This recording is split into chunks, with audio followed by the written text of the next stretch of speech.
Shalom, selamat malam Bapak Ibu yang dikasihi oleh Tuhan. Selamat berjumpa dengan renungan malam ini. Tema kita kali ini adalah hidup di dalam nama Tuhan Yesus.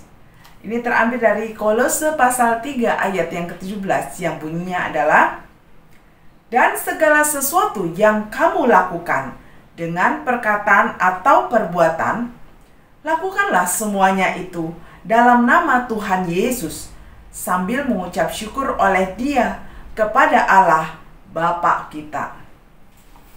Bapak Ibu yang dikasihi oleh Tuhan, di dalam kehidupan kita sering kali beriman kepada nama Tuhan Yesus, yang firman Tuhan juga katakan memiliki kuasa.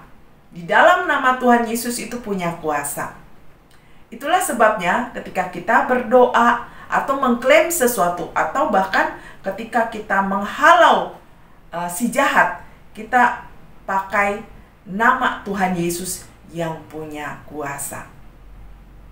Nah, hari ini kita belajar, ternyata selain kita bisa mengimani nama tersebut untuk mengklaim doa kita atau mengusir kuasa yang jahat, ternyata kita itu juga diharuskan hidup di dalam nama Tuhan Yesus, baik perkataan, perbuatan kita, bukan sekedar iman, tapi di sini dikatakan kehidupanmu seluruhnya harus di dalam nama Tuhan Yesus. Ini artinya apa?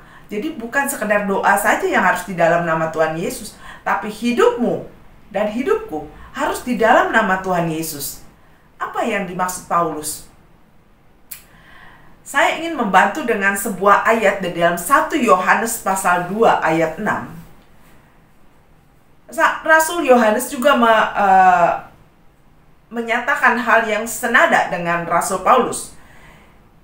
Di sini dikatakan, barang siapa mengatakan bahwa ia ada di dalam dia, dianya ini Tuhan Yesus pasti, ia wajib hidup sama seperti Kristus telah hidup.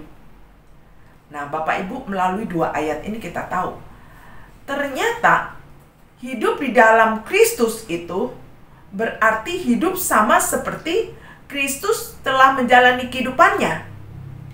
Dalam arti kita hidup itu harus meneladani Kristus. Ini juga menunjukkan bahwa ternyata orang Kristen tidak selalu semuanya itu memiliki aturan yang tertulis detail di dalam firman Tuhan. Contoh, di dalam kehidupan kita ada hal-hal yang seringkali kita pertanyakan dan kita bilang tidak ada di Alkitab. Misalnya, apakah orang Kristen boleh merokok? Nah, ada orang-orang tertentu bilang di Alkitab nggak ada, jadi saya boleh merokok. Orang Kristen itu tidak harus hidupnya seperti itu. Apa yang tidak ada di Alkitab lalu diklaim, karena di Alkitab tidak ada, makanya saya boleh merokok. Nah, banyak hal lain juga yang di Alkitab tidak tertulis. Bukan berarti engkau dan saya langsung boleh otomatis, karena Alkitab tidak menulis. Firman Tuhan hari ini menunjukkan bahwa ternyata hidup di dalam Kristus itu meniadakan hal-hal atau peraturan-peraturan yang tertulis. Hidup di dalam Kristus, semua perbuatan, baik perkataan maupun perbuatan kita harus di dalam Kristus. Itu menunjukkan bahwa harus seperti Kristus hidup, atau sama seperti kehendak Kristus waktu dia menjalani kehidupan. Atau gampangnya, kalau engkau menemukan sesuatu yang tidak tertulis di dalam Alkitab, maka engkau harus hidup di dalam Kristus itu dengan cara mempertanyakannya. Apakah apa yang akan aku lakukan ini memuliakan Tuhan, memuliakan Kristus? Karena tujuan kita adalah hidup memuliakan Tuhan, bukan? Apakah ini yang dikehendaki Kristus? Apakah apa yang kita lakukan ini pernah dilakukan Kristus?